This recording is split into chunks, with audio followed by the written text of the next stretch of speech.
Kami dari kelompok 9 akan menjelaskan tentang Undang-Undang Negara Republik Indonesia 1945 dan penjelasan nilai demokrasi. Dan bersama saya Fadli Muladriawan sebagai moderator, dan teman-teman saya akan menjelaskan sebagian. Saya akan menjelaskan tentang Undang-Undang Dasar Negara Republik Indonesia tahun 1945. Undang-Undang Dasar Negara Republik Indonesia tahun 1945 merupakan dasar hukum tertinggi di Indonesia. Jadi, semua peraturan dan kebijakan harus mengikuti isi dari Undang-Undang Dasar. Undang-Undang Dasar 1945 disahkan oleh Panitia Persiapan Kemerdekaan Indonesia atau yang disingkat PPKI pada tanggal 18 Agustus 1945, dan Undang-Undang Dasar sudah mengalami beberapa kali perubahan atau amandemen. Undang-Undang Dasar Negara Republik Indonesia tahun 1945 memiliki beberapa fungsi, di antaranya yaitu yang pertama sebagai dasar hukum tertulis, di mana semua peraturan di Indonesia harus sesuai dengan Undang-Undang Dasar. Dan yang kedua sebagai alat kontrol. Undang-Undang Dasar juga menjadi pembatas agar kekuasaan tidak disalahgunakan. Dan yang ketiga sebagai pedoman dan acuan. Undang-Undang Dasar menjadi pedoman dalam kehidupan berbangsa dan bernegara. Dan yang keempat sebagai penentu hak dan kewajiban warga negara. Undang-Undang Dasar 1945 juga mengatur tentang apa saja hak-hak kita sebagai warga negara dan apa saja kewajiban kita sebagai warga negara. Hanya itu yang bisa saya sampaikan. Terima kasih.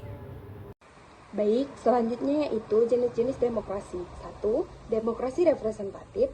Yang kedua, demokrasi langsung. Yang ketiga, demokrasi parlementer. Yang keempat, demokrasi konsensus. Dan kelima, demokrasi elektronik. Dan yang keenam, demokrasi deliberatif. Berikutnya ada prinsip-prinsip demokrasi. Pertama, kedaulatan rakyat. Kedua, hak asasi manusia. Ketiga, pemilihan umum yang bebas dan adil. Yang keempat, pemisahan kekuasaan. Yang kelima, akuntabilitas pemerintah. Yang keenam, partisipasi politik yang aktif. Yang ketujuh, perlindungan minoritas. Dan yang kedelapan, hukum dan keadilan. Terima kasih, saya kembalikan kepada moderator.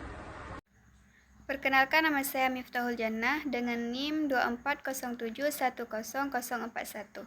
Baik, di sini saya akan menjelaskan tentang penerapan dan tantangan dalam konteks kehidupan demokrasi di Indonesia. Penerapan nilai demokrasi di Indonesia yang pertama yaitu pemilu.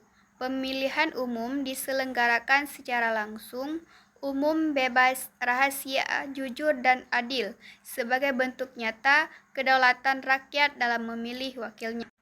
Penerapan yang kedua yaitu kebebasan berpendapat, di mana masyarakat memiliki hak untuk menyampaikan pendapat secara lisan maupun tulisan, termasuk melalui media sosial dan demonstrasi damai, selama tidak melanggar hukum.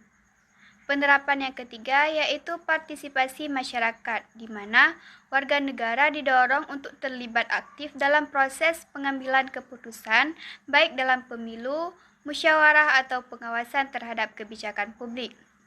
Penerapan yang keempat yaitu penegakan hukum, di mana prinsip demokrasi dijaga melalui penegakan hukum yang adil dan tidak tebang pilih agar tercipta kepercayaan publik terhadap institusi negara. Meskipun telah mengalami kemajuan, praktik demokrasi di Indonesia masih menghadapi berbagai tantangan. Tantangan yang pertama yaitu penyalahgunaan kebebasan berpendapat. Kadang digunakan untuk menyebarkan ujaran kebencian, provokasi, atau fitnah yang merusak kerukunan sosial.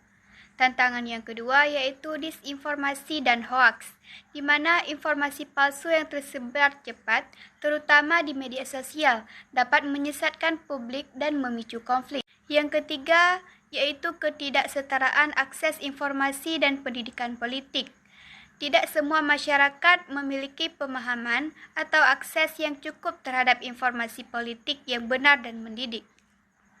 Yang keempat yaitu rendahnya partisipasi masyarakat, di mana sebagian warga kurang peduli terhadap politik dan pemerintahan sehingga tidak menggunakan hak suaranya atau ikut dalam kegiatan publik.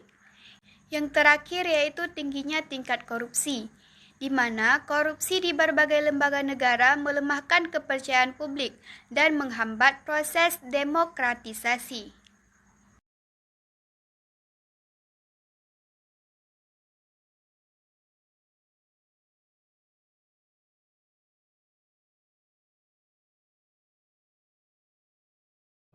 Jadi kesimpulannya, Undang-Undang Dasar 1945 menilai landasan konstitusi nasional bagi pelaksanaan demokrasi di Indonesia. Di dalamnya tercermin nilai-nilai demokrasi seperti kedaulatan rakyat, kebebasan untuk berpendapat. Hubungan antara Undang-Undang Dasar 1945 dengan nilai demokrasi sangat penting untuk menjamin pemerintah yang sah, adil, dan berpihak pada rakyatnya.